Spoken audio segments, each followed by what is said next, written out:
This is Carrigan Company. You know, folks, I've known the College Hype team for more than 20 years. They're a local screen print and embroidery company servicing the New England area and beyond. Now, what makes the team so special is that they have more than 35 years of experience and they do all the work in-house. I love their tagline, making a difference one t-shirt at a time. Speaking from experience, I know that is the truth. Learn more at collegehype.com. Hey everybody, it's Kim Carrigan, and no matter what the weather is like, my guest today will always make you smile with her sunny personality. This is Carrigan Company. Carrigan Company is here for you. Yes, Carrigan Company is here for you. Hi, everybody, and welcome to this edition of Carrigan & Company. So good to have you with us. Of course, presented by A&B Burger. This week, someone is keeping me company that I've been trying to get on the podcast for a number of months, but she keeps a schedule that I can appreciate and that is very, very difficult. Finally, though, we were able to work this out. She is an icon, someone that all of you love out there, and she's someone I love quite dearly. In fact, I've just figured out that I've known her for 20 years, which is crazy because she doesn't look like she's much over 20 years old.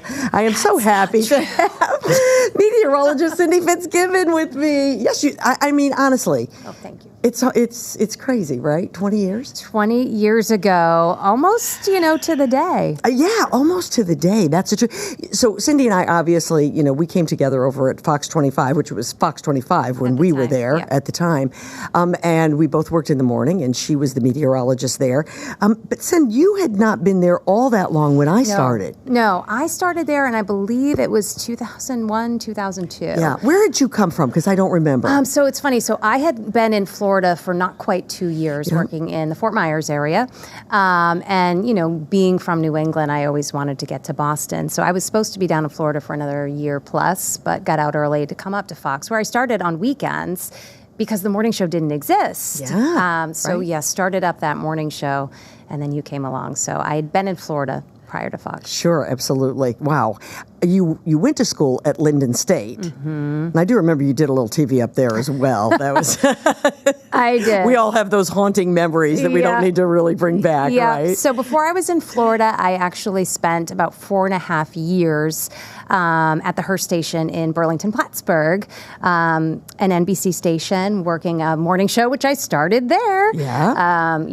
And before that, I was in North Dakota. That was my first job for about a year. So all of those stops before we eventually came to be. Now, I'm thinking about this, of course, now, obviously, over at WCBB, Channel 5, she's the chief over there, which is something I'm so proud of her for, because that doesn't happen very often, that a woman steps up as the chief, and we're going to talk about that in a second. But I love these stories of where you were, because I look at them through the lenses of being a meteorologist. Yes. So, I mean, you were in North Dakota. Mm-hmm. That had to have been crazy because, I mean, the world is focused there, no doubt, on weather. Right, which is so funny because I grew up in Maine. I went to college in northern Vermont. My very first job was also near the Canadian border in Bismarck, North Dakota. And you're thinking, oh, it's all north. Climate must be similar. No, not at all, because North Dakota is very far from both the Atlantic Ocean and the Pacific Ocean. It's basically right smack dab in the middle. So the climate there is very different. At least it was almost 30 years ago when I was there. And so as a forecaster, the weather was also very different. And as much of a place that is so dependent on forecasting for agriculture, I was actually the first person on television delivering a forecast that was actually a meteorologist. Before I got there, there was never an actual degreed meteorologist who put a forecast together and presented it on television. And that was in the year 1995. Wow. So it was a while ago, but not all that long ago. No, not really all that long ago. And that is a very surprising little statistic. You went to Florida. Could not be any more different when it comes to forecasting weather, right? Right. So Florida, when I was there, it was just after, 2000 started. I was there for 9/11 as well. When I was there, I got to work at a station that had a market agreement where the ABC station and the NBC station worked out of the same building. They were owned by separate, but they worked out of the same building. So in the weather office, there were a ton of meteorologists, which was really fun for me because I had only worked at stations where I was kind of by myself all the time. So I got to learn a new type of meteorology, a lot of tropical meteorology and tropical forecasting, which was new to me, and I got to learn from people around me. So it was a really great experience, and I would have stayed there longer had not the opportunity to come to Boston come along. Absolutely. Get you home. Yeah. Absolutely. Well, I think that's so impressive because it's clear to me that you've gotten an education in meteorology that goes beyond books. Yeah. You know, you had that opportunity to work in those different markets. And I think sometimes that's really important. It makes a big, big difference for sure. Yeah, absolutely. But it's interesting, too, now. I mean, it's been over 20 years since I've been just in Boston and forecasting the weather for this area. And what a unique perspective to track the weather over a couple of decades I'll bet. in the same area and see the changes that we've experienced. Yeah, and that's something I want to talk about because, I mean, you can't have a meteorologist in your presence and not talk about weather and what's happening with the weather, but we'll hold off on that because I think we have a guest who might want to join us in that conversation a little bit later. We won't divulge who that is quite yet, but I just want to talk to you about a little bit of personal because I know you personally beyond what maybe the audience knows, and we were chatting about the fact that Cindy and I went to work together in 2004. I had two babies, but one was a baby, and you had none. Right. And I watched Caleb come to the world. Caleb, who is a freshman at UMass, Amherst, at Eisenberg. Yeah. I just went to Parents' Weekend over this past weekend. Which is so hard to imagine than Cameron. And something really interesting and personal about Cindy is that Cindy shares the same birthday with my oldest son. So, of course, I never forget that, and I'm always very anxious to wish you happy birthday. And Caleb's birthday is October 1st, Yep. so it's easy to remember all of those birthdays. You have an easy birthday to remember as well. Well, yes, that but I not do. Mine is September 11th, Yeah. so that's one that's pretty easy to remember as well. And I hear from you always and vice versa. But I know that you've been in that challenging year of sending kids off to college, and it's not easy, is it? It's not. And as long as I've known you, I've been on the same shift. Yes, you have. And that is by choice, which you think, who chooses to get up at 1:45 in the morning? Right. Chooses. I do because of my children. And I have chosen that shift for as long as I've done it, 20 years now, so that when they came home from school every day, I was there. Yep. And my youngest is now a junior in high school. And so I'm still there, you know, when he's getting home. And it's allowed me the opportunity to be able to still go to their practices, get them to their games, be a part of that, which is on a different shift, something that I wouldn't really be able to do. Absolutely. That is so true. I mean, my Fox 25 years were in the heart of most of my kids doing those same things too. And I was appreciative, as difficult as it was, but that's what we do. And I remember talking to you and you'd be like, oh my gosh, I was up till whatever time at this game. I said, what? That is horrible. I'm never going to do that. Here I am. Yes, you are. Yeah, but your time is coming eventually here. And so let's talk about that because there you are at CVB, and there was a fabulous meteorologist chief ahead of you. For those of you at home who aren't aware, that was Harvey Leonard. And Harvey retired back in 22. Yeah. And they needed a chief. Yes. And you were chosen. And do you know, Cindy, I've gone through in my mind, and I've worked with a lot of meteorologists, and I worked in a lot of television stations, as you have, and I don't ever remember ever having a woman as the chief. So in Boston, I was the first. Yes. Which is spectacular. But also, thank goodness, it's about time because there are many other markets where there are female chief meteorologists, as there should be, in my opinion. Yes. And so, yeah, this was the first for Boston. So happy and proud. So tell me about that experience, though. What? Because now you've had enough time where you worked under a chief. So what's it like to be the chief? I think Harvey, first of all, is one of my favorite people as a person, but as a meteorologist. He has always been a teacher and a leader. And Harvey's role as chief, he taught by example. He led by example. And Harvey and I, as long as we worked together, we didn't see each other that much because we worked opposite shifts. Absolutely.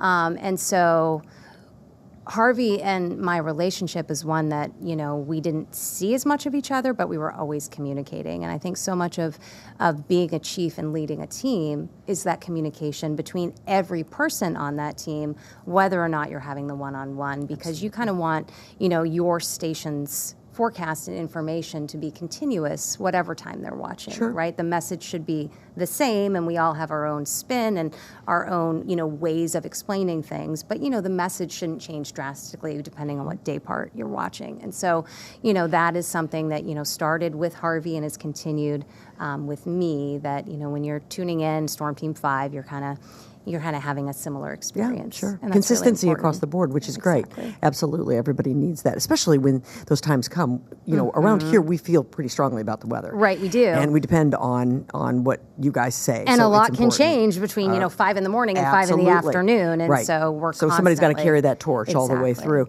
I think, I've had a number of people who have said to me, I don't understand why, as chief, she works the mornings. You've explained that, which, and boy, I am the first one to defend that decision, by the way, because I have such an appreciation for why you've done it. But do you think, eventually you'd like to switch, or are you just a morning gal? Possibly. The reason I've done morning for so long is because of the kids. It might be nice to sleep in a little bit someday. But honestly, I feel like... Oh, come on, Sid.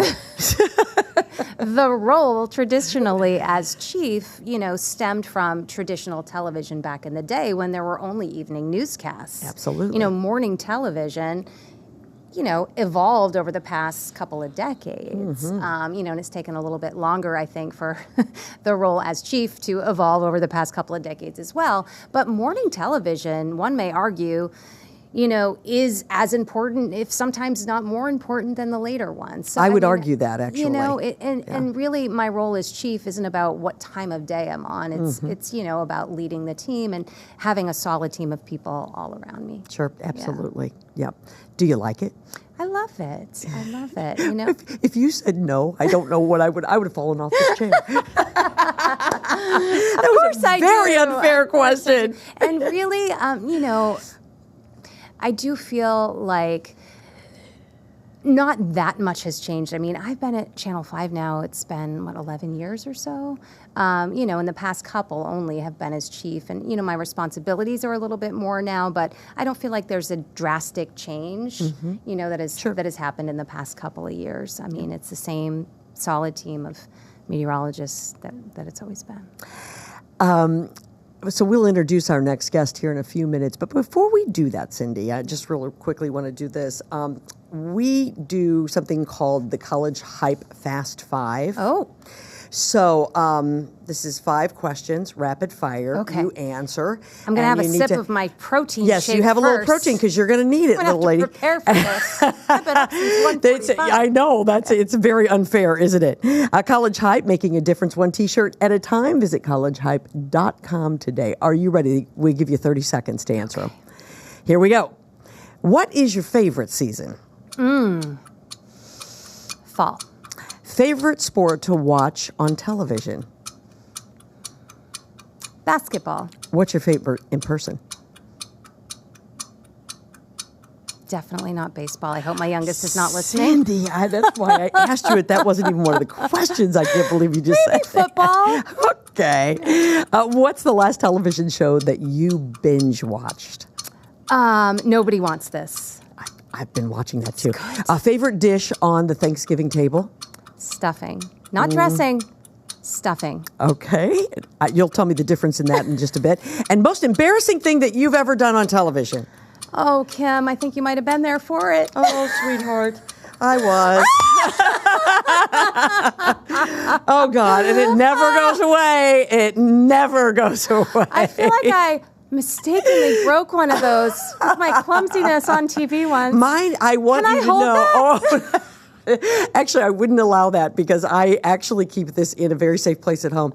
This is a Pretty Pilgrim mug. Oh. And so I went to work with Cindy on in October of 2004. I went to work, we all know this because I went to work during the run for the World Series there at Fox 25. And so for Thanksgiving, Cindy and I volunteered to go for the Thanksgiving show to Plymouth Plantation. Mm-hmm. And we also volunteered, and I have absolutely no idea why. Did we were to dress asked as pilgrims. We were asked, and we felt compelled to not say no. So I feel Yes. like volunteered is a strong word for how this all came to be. And so we dressed as pilgrims. We did. And this ended up on the Jumbotron here at the Garden.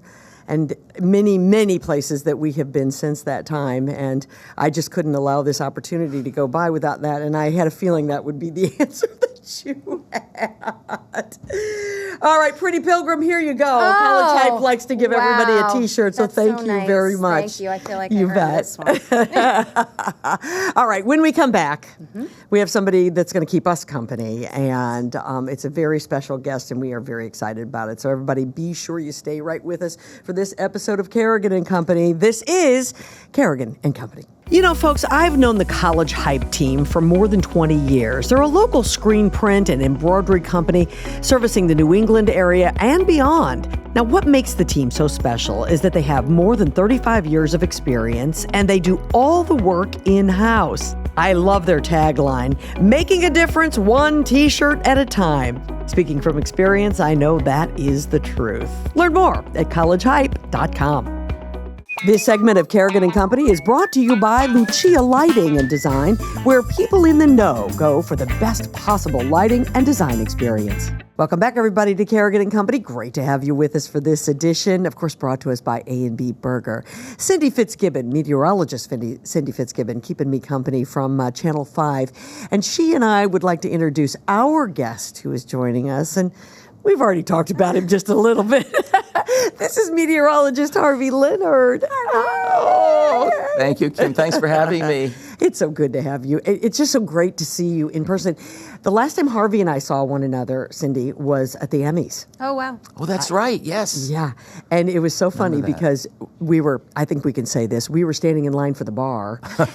And because when you go to the Emmys, everybody needs to go to the bar at least once, you know? a long program. And it was my husband who said, Kim, you were about 3 or 4, you and Lorraine were about 3 or 4 ahead of us. Harvey is standing there. And so I just jumped right out of line and just ran right up. Because that's what you do when you see Harvey. I know. You can't, not see him and give him a hug. He's just the best. That made my night. I seeing you. don't know about that, but I it did. sure did make mine. And I'll tell you, it's funny because I feel like at that event, and I know you feel this way too, I feel very possessive when I see Harvey. I'm like, I've known Harvey. I got to get to Harvey. So, but we were talking about it before the show started. Yeah. I mean, you and I started to work together in 1993. Yeah. It's a while ago. It was a couple. It's when I start with 19 that you know. Ooh, good golly, Miss Molly. But you and I worked together at Channel 7. Yes. And I mean, Harvey, so long ago that this was before we moved downstairs at Channel 7. Yeah. That's Like right. we were up on the 3rd floor or something, Yes. right? And then we moved downstairs. And then we moved right? downstairs. It's in Government Center. And they've been downstairs for a Yeah. million years, right? So, and I was kind of looking because I wanted to look back because I couldn't remember just exactly the history of you being there. But Harv, you were there before it was even the call letters before Oh HDH. my gosh, that's right. That's right. It was WNAC, and it was owned by RKO General, and they also owned WRKO AM radio and WROR FM radio, all in the same building. They were like a flight up. And yeah, that's the way it was. And when I started, which was, you know, Now, you were like in the 10, caveman era, right? 1977. Wow. Yeah. But you had been out of school for a bit. You're originally a New Yorker. Yes, I am.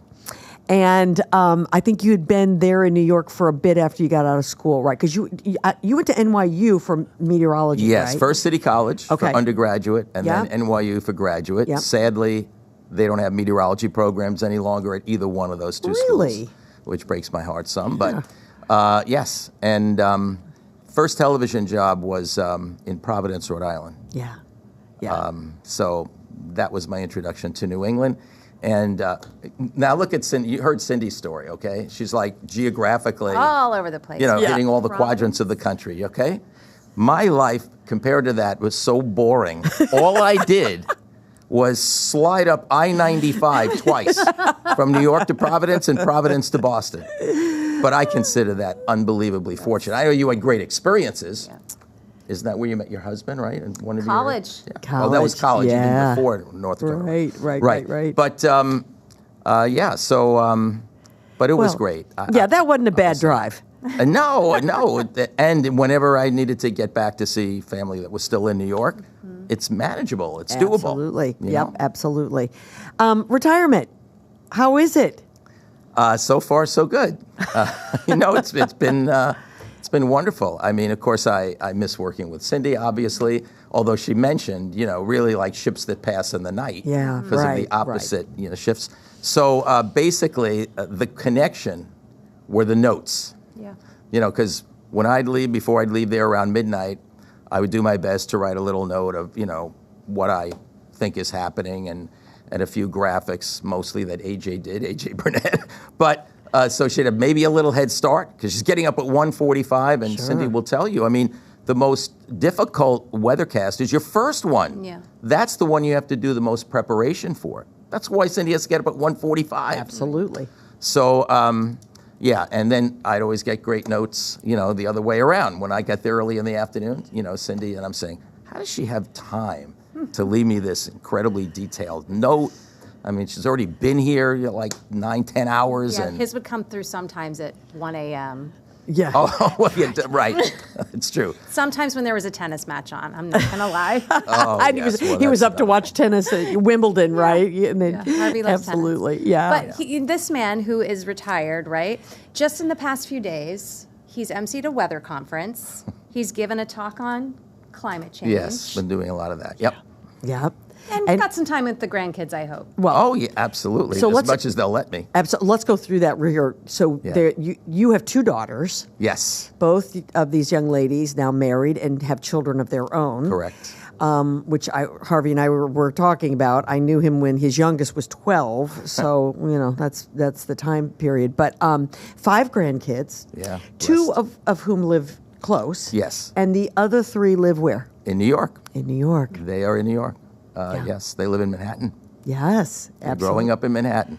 It's a lot different than... Now, I'm Absolutely. from New York, but I was born and raised in the Bronx. Mm-hmm. So if you were living in the Bronx, even way back then, in the 60s, 50s, whatever, you considered Manhattan the city. Yeah.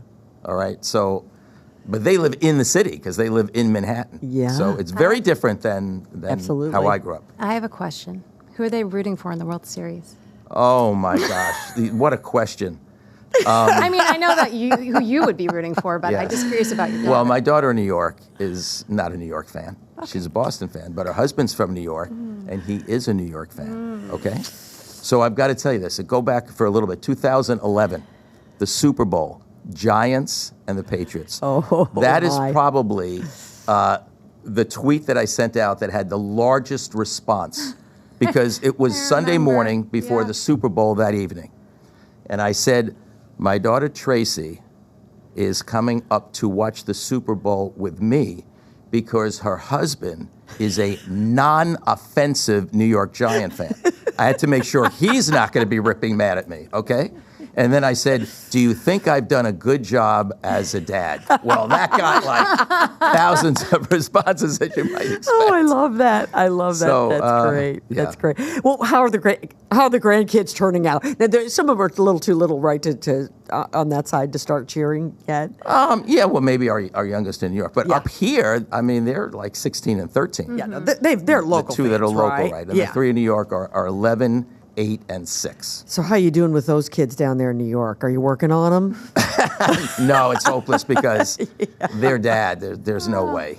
There's no way there. But, you know but they're what's great really kids. interesting? My my kids live in Manhattan, and AJ has a roommate, and he is the world's biggest Mets fan. Oh. AJ went to college with this guy, and they've known each other forever, and forever. Poor Jake has begged for the Mets to make it, right? So this year, we all got so invested in the Mets for him. You know how quickly you can do that, you know? Especially when your team's out. Yes, right, exactly. When your team didn't even consider going to the playoffs this year. It's pretty easy to find another team, that's for sure. So, fond memories of TV.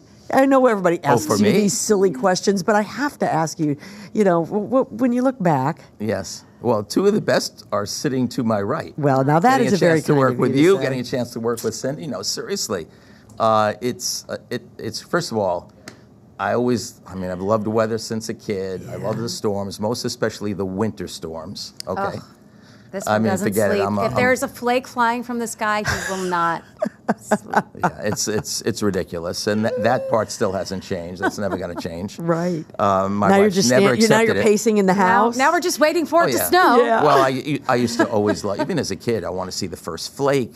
And the last. Yeah, you know, and so on. But and everyone in between. yes, if possible. So I mean, that's there. But I will say this. This is going to surprise some people.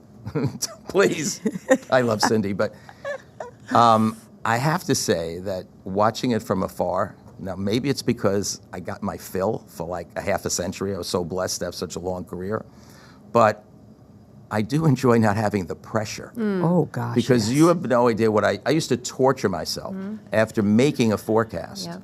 You know, it's like when I was in the studio and working on it, I'm all in everything. Then I'd start to drive home, and then it would say, what if this doesn't work out? Oh my God, I'm going to look like an idiot.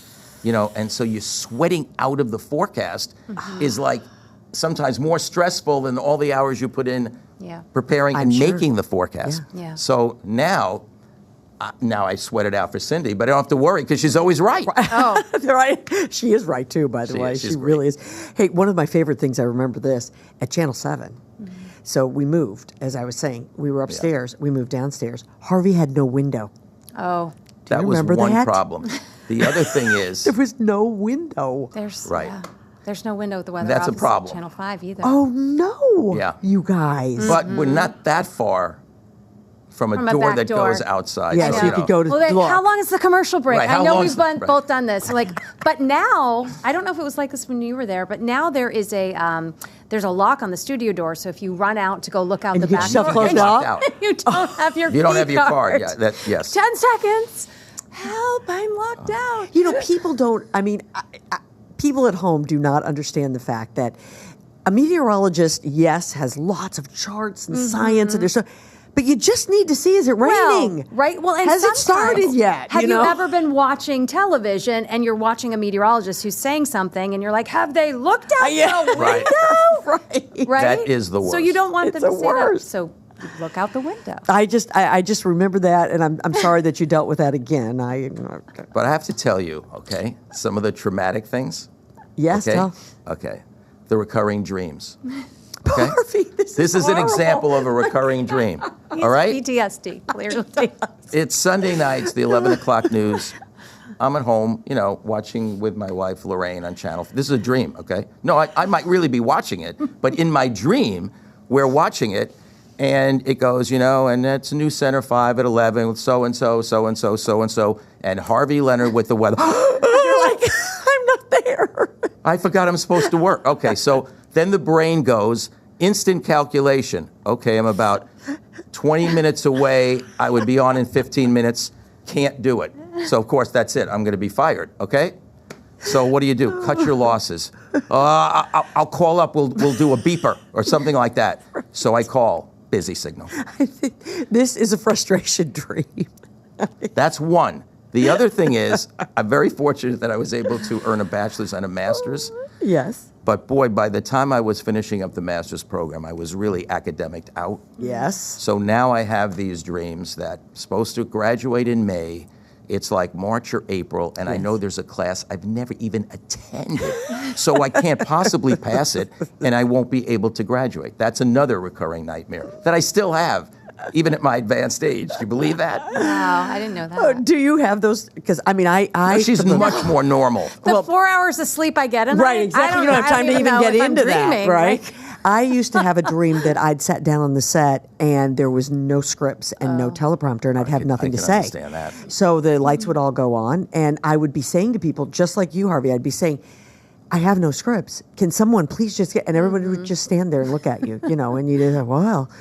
So I understand that frustration dream. But, I always wondered what it was like to be a meteorologist because, no one ever approached me and said, wow, you're so dumb. That's not how the trial turned out. Because I never said how the trial was going to turn out. Right. Yeah. But wow, you guys go out there and say, it is going to rain tomorrow at 3, get your umbrella, and then maybe it doesn't rain. Because we live by the ocean, right, Harvey? And so who knows what's going to happen. So how was that abuse? I mean, well, does that get old? You go to the... Does it get old? Yes.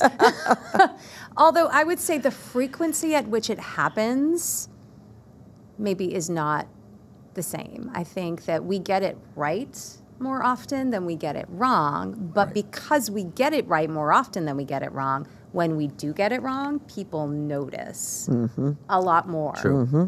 The accuracy has come a long way in the right direction. Not perfect, but it really has improved a lot. But what happens?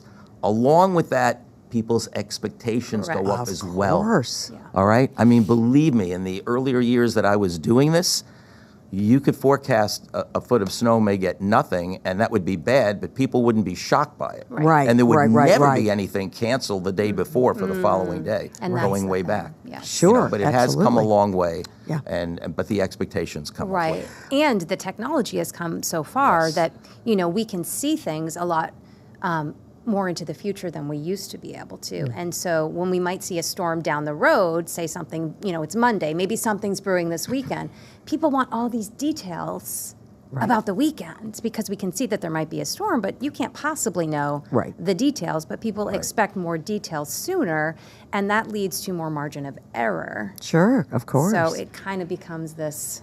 Well, it's so, I mean, I even now get alerts on my phone, as we all do, that it's going to begin to rain in Swampscott at 6:03. Right. I mean, that's, so it really is making people's expectations maybe a Of bit course, unrealistic. that's probably coming off an app. Yes. It is, right, And exactly. it might work and it might not work, Right. to be quite Absolutely. honest. Because Right. the apps on your phone are all computer generated with no sort of human Sure. input. Absolutely. Whereas the forecast that we are giving you is, Right.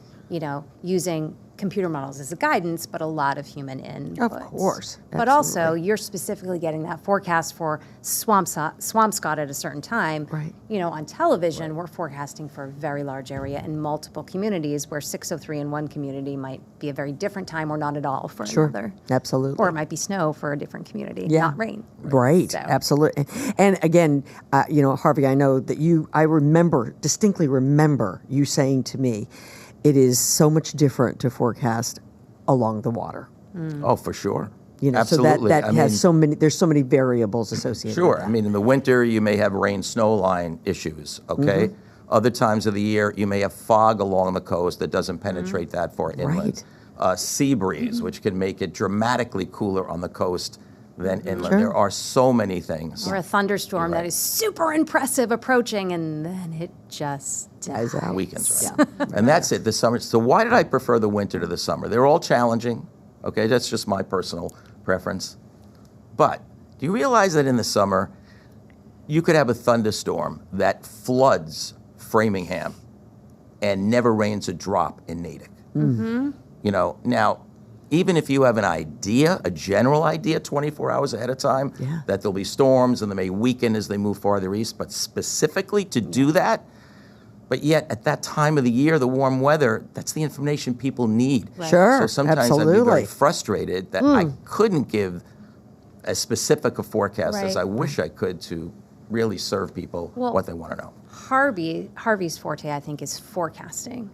what we get in the summer is more sometimes what we call nowcasting. Yeah. That you're kind of just, this is happening, we're seeing it, we're following it through now through the next hour. Sure. Whereas, he's forecasting a storm days in advance where a lot of things, especially with nor'easters, a storm hasn't even developed yet. Absolutely. It's just these ingredients that are going to come together. So there are different types of forecasting for sure. And I would say Harvey's least favorite word in the entire English language is... Convection. Convection. Meaning thunderstorms thunderstorms. and all that kind of stuff. Thunderstorms. Yeah. All right, you guys, we're going to hold right there. We're going to take a break. And when we come back, I want to talk to the two of you about the fact that we've had more hurricanes. It is so dry right now in New England, and it's late October. My mother said it's going to be 80-something degrees tomorrow in Missouri in late October. Something is going on. And I got two meteorologists here, and I'm going to find out exactly what it is. You're listening to Carrigan Company. The holiday season is just around the corner. Before all those family gatherings and holiday parties, you'll want to spruce up your home. Let me suggest that you start with updating your lighting. It can make all the difference when you're entertaining. The folks at Lucia Lighting Design in Lynn can help you achieve the perfect atmosphere, whether it's soft, welcoming lighting in the dining room or a workstation in the kitchen. Owner Lucy Dearborn and her team can make suggestions and guide you through the process. If you can imagine it, the experts at Lucia Lighting Design can make your dreams come true. Learn more at lucialighting.com. That's lucialighting.com. If you like rum, you're going to love Rumson's Rum, New England's most award-winning rum brand. Rumson creates distinctive and savory flavor profiles by hand-selecting and marrying the finest barrel-aged Caribbean rums. The spirits are then blended and finished in the New England Rum House. Choose from Rumson's Gold, Spiced, Grand Reserve, or Coffee Rum, which is smooth and sweet with a warm roasted coffee flavor, a hint of vanilla, and a decadent buttery finish. Find Rumson's at liquor stores or ask for it at your favorite restaurant. Learn more at rumsons.com. That's rumsons.com. Rumsons.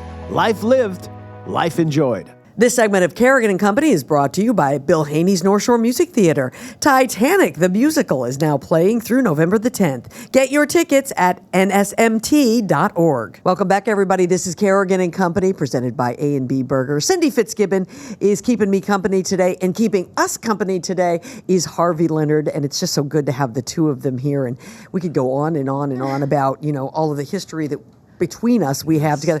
Before we start, we want to talk about the weather situation, but before we do, this is an amazing little tidbit.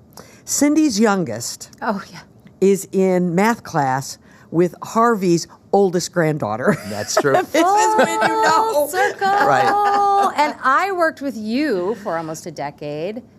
You worked with Harvey For almost a decade. And Harvey and I worked together for almost a decade, all at different places. Yeah, Right. Isn't that something? Kumbaya. Oh my God. Kumbaya. We can all just hold hands and think of it. And finally, then the here we three of all us are together in I one was just place. going to say, and Right then here we are again, finally. So it's taken a bit to get us all back together.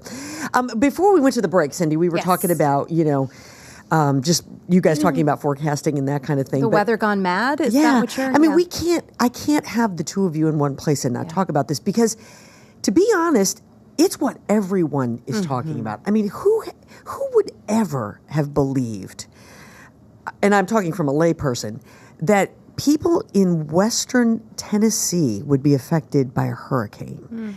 I mean, that to me just doesn't seem like that would have ever happened. I mean, I know that you guys recognize how these paths work, but most people never would have thought that those people would be affected in the way that we have seen this fall. So I'm going to ask both of you: is this the climate in a cycle, or do we have a big problem? Well, two of us are going to answer this for you, but the climate is changing, no doubt about it. Things are different now than they used to be. Yeah, I mean, I agree. I mean, here's the thing, all right? Normal climatic variation, it's always been normal to be climate variation because we have different weather patterns, okay? Right. But what's happening is you have to take that's always existed, and it's like something is putting it on steroids. That's the increased greenhouse gases. Everything is Okay, amplified. the warming. Yeah. Okay? So it isn't so much that we had those storms.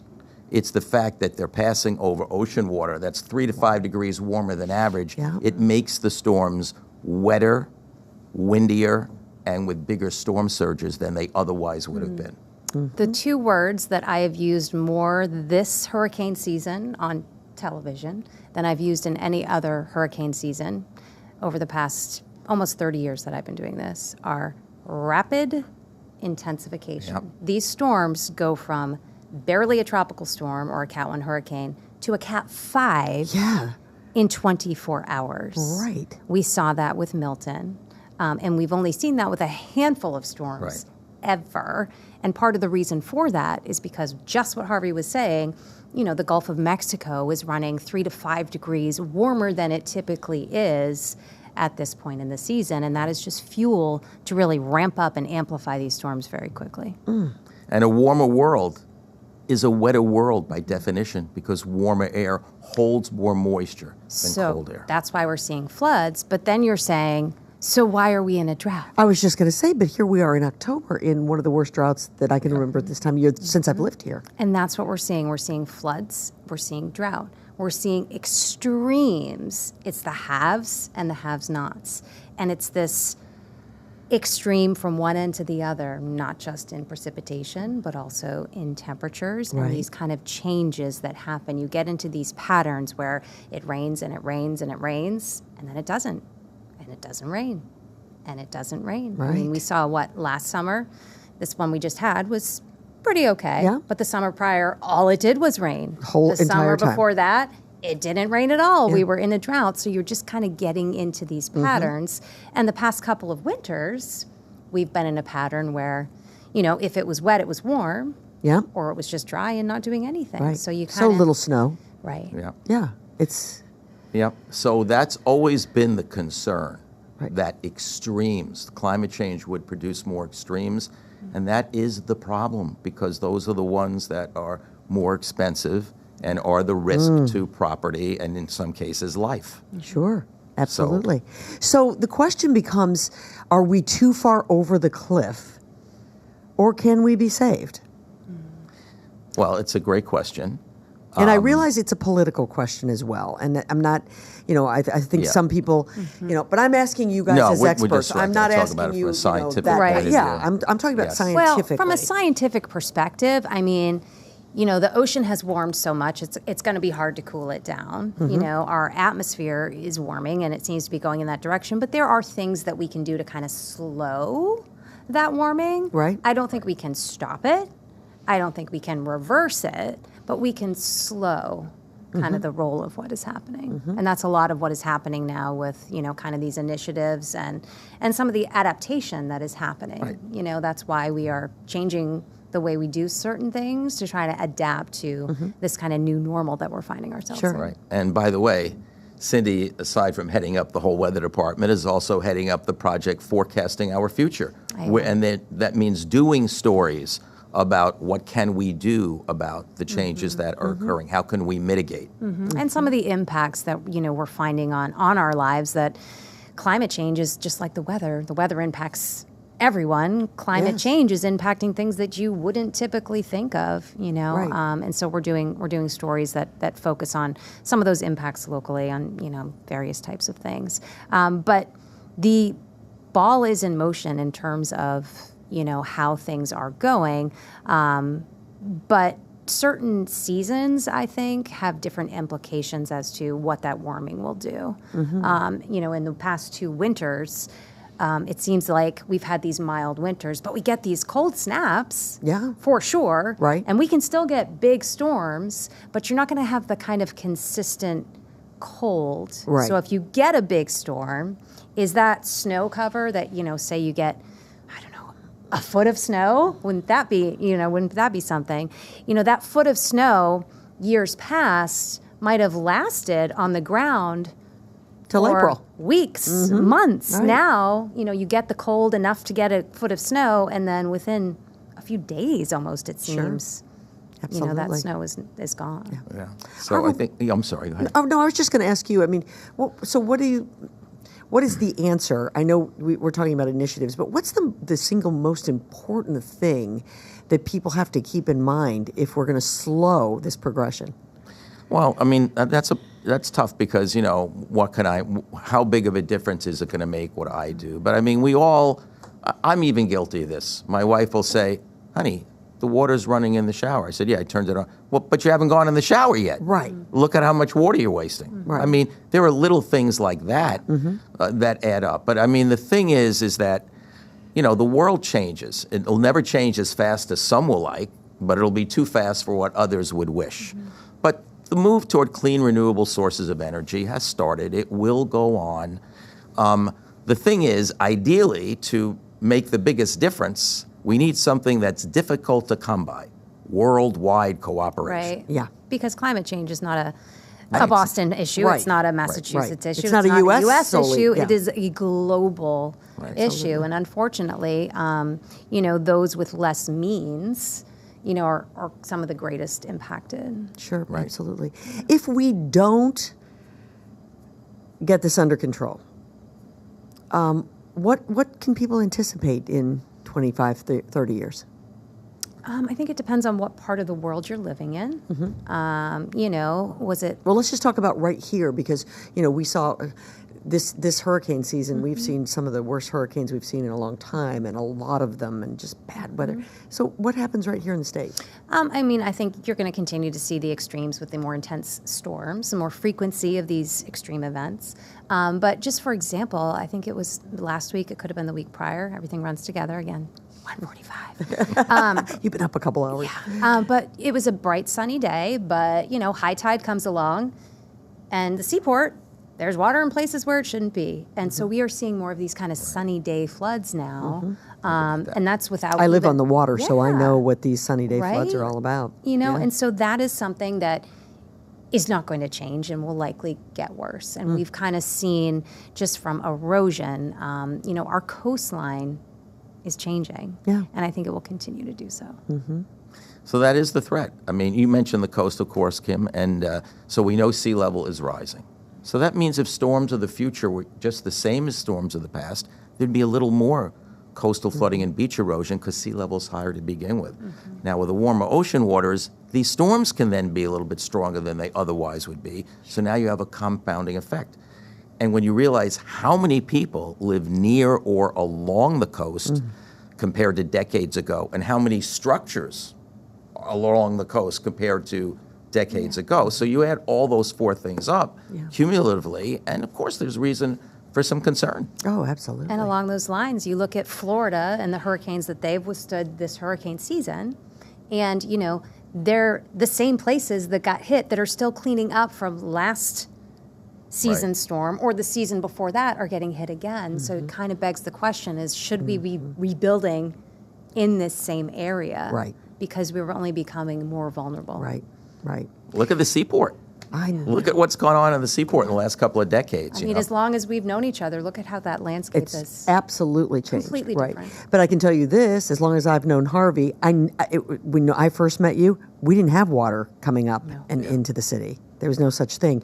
My husband and I, we built our house in 1999. We never saw water come over our riprap wall. And now 2, 3, maybe even some winters 4 times a year it's coming over. So, I mean, there is a difference. There's absolutely no two ways about it. And it is not just a coastal problem. I mean, you look at Vermont, the flooding that we had in Vermont. Absolutely. Leominster, the flooding that we had in Leominster, and that happens over the course of a couple of hours. There is so much moisture in the air now that if you get just the right storm, it can devastate a community in a matter of hours. Right. And we get so much more moisture in the air, the humidity, the summers of time ago where we had this crisp, beautiful air. That's right. I mean, that's a rarity now. We'll still get it every now and then if we get more, but this southerly flow filled with moisture, tropical dew points in the 70s, that is becoming more commonplace, as are these tornado warnings that we're getting all the time now too, because that's the type of storm they are. They feed off this really humid air with just enough wind shear. So, it's changing our day-to-day weather, seasonal weather, and the type of storms that we get. Yeah. Yeah. It's scary stuff. It really is. It's concerning. Yeah, it is. It's concerning, certainly. And we live in a place where I think it's really impacted. I think about the folks out in the West where it's just, it suddenly is on fire. Right. There is a season of just fire. And, Right. You know, there is a season of fire. And when was the last time you heard about brush fires here in October? You know, I mean, and we're seeing that here now. How many days this summer were we getting smoke from fires out west or fires in Canada? I mean, these are things that used to be super rare years ago. Speaking about rare, I'm just going to bring this up because I know you would like to talk about it. So we had the best display of northern lights we've ever had recently. That was amazing. Yes, unbelievable. Yes, it was incredible. That was incredible. You know, and that has to do with the solar cycle that we're in right now. It's at a maximum. And some may argue, as we're talking about climate change, that you're seeing a lot of these different things kind of coinciding with the solar cycle. And when that backs off, everything's going to go back to normal. I don't think that is true. Harvey found the positive in this. He did. That was They were beautiful. fantastic, They were I do have to awesome. say. Yeah, right? All right, when we come back, guys, let's talk a little bit more about some of our favorite memories of, times gone by. It's fun. You're listening to Carrigan and Company. North Shore Music Theater proudly presents Titanic the Musical. This stirring story of the legendary ship and the hopes, dreams, and aspirations of her passengers is on stage now through November 10th. Tickets at nsmt.org. Wouldn't it be great to have those full cheeks you had when you were younger, but not have to go through a major procedure to get them? Well, cheek fillers at Sienna Aesthetics in Beverly are a non-surgical cosmetic procedure that can help enhance facial contours, restore lost volume, and improve facial symmetry. They're an effective way to rejuvenate the appearance of your face with minimal downtime. Sienna's experienced injectors can customize treatments to meet your goals. For a free consultation, set up an appointment at siennaesthetics.com. That's siennaesthetics.com. This segment of Carrigan and Company is brought to you by Sienna Aesthetics Medical Spa. Take years off your face with the very latest technologies at Sienna Aesthetics in Beverly. Well, it's that time when we wrap up this edition of Carrigan and Company, which I wish would never wrap up. I wish you guys would just come every week. What do you think? You think you guys should just come every week? I love Easier you, for me Kim, than Cindy. but Oh, that's right. You have another job. I forgot about that. As we wrap up, we thought we would just talk about, like a favorite memory. I know you have to have a favorite memory, Harvey, of especially working with Cindy because you work so closely with her Cindy? during that time. So it would be, we're coming up on the 10-year anniversary I was thinking the of same that thing. incredible winter. Yes. Okay, where we had 4 unbelievable major snowstorms. Snow higher From than I late stand, January to and I know mid-February, Cindy. less than 3 weeks. It stayed cold throughout. Snow's just piling up. buried okay? in Boston. Buried So in that Boston. was Buried. maybe the one and only time during one of those storms. We got to work I got together. to work with Cindy Yes. early in the morning, and Do you know while why? we were working, Because he was up all night. he didn't go to He bed. didn't sleep. I was at the stations, barely slept, but that's okay because the adrenaline. Oh, Yeah. yeah. It's snow, it's winter. Yeah. But lo and behold, so it's like a rare opportunity. Both of us are on the air together, and guess what happens? Thunder snow. Yes, I remember. And I We were remember like, we were talking to each other. Meteorologists, like, you guys are so nerdy. Yeah, Yes, it was so pretty exciting. rare, relatively rare. Yeah. And It we is worked And we with rare. that. heard It is it rare. in the Yeah. studio, which Yeah. it's got to be really loud to hear it in a studio. Yeah. That was incredible. And that was also a stretch where my kids were little, and I think I maybe slept at the station like 2 or 3 nights. I remember washing my hair with, the hands, like the Spencer soap in the bathroom. Oh, yeah. I mean, Yeah. it was quite a I stretch. think that was but 2015, right? Would that have Yes. been the it winter was of January, 2015? February 2014. So yeah, we're 2015. coming up Yeah. on the 10-year Oh, gosh. anniversary. I mean, I that's the last time I really can remember snow. I mean, that's as crazy, but that, because that obviously was impactful. But I mean, driving down where it was one lane and the snow was so above, in the neighborhoods and stuff, it was actually dangerous. That was so Yeah. dangerous. And it but stayed so cold. It was all Yes. cumulative. Yeah. it was crazy. Yeah. And You I know? think we had snow in little piles in, different parking lots. June. It was that June and July. Yeah. It's the truth. Yeah. I made Those note big of that. mounds in the parking Yes, lots. Yeah. absolutely. What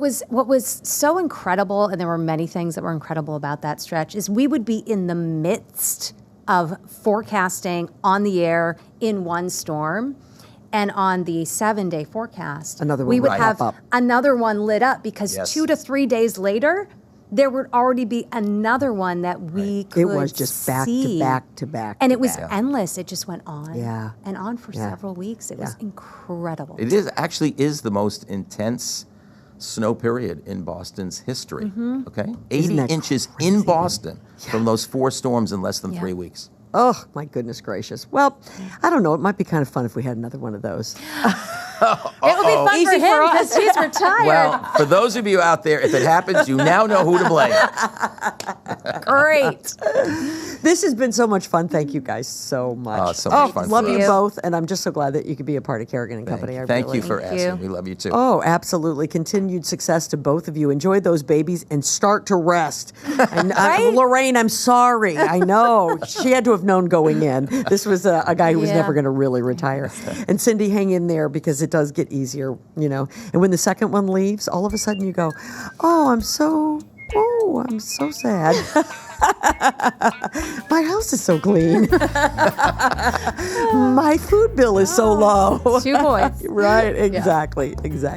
Hey, so glad you could be with us here on Carrigan & Company. Be sure you check it out on YouTube or anywhere that you get your podcasts, and remember to follow us on social. We'll see you next time. Thanks, everybody, for listening to Carrigan & Company. To find out who will keep me company and be my co-host on the next episode, be sure you follow us on Instagram, Facebook, X, and TikTok. Carrigan & Company is recorded at the Big Night Studios at the TD Garden in Boston. You can view the podcast on YouTube and listen to it wherever you get your podcasts. Be sure you tell a friend. The executive producer of Carrigan & Company is David Thompson. Our engineer is Peter Hurley, and our social media managers are Grace Carrigan, Colby Thompson, and Riley Thompson. See you next time.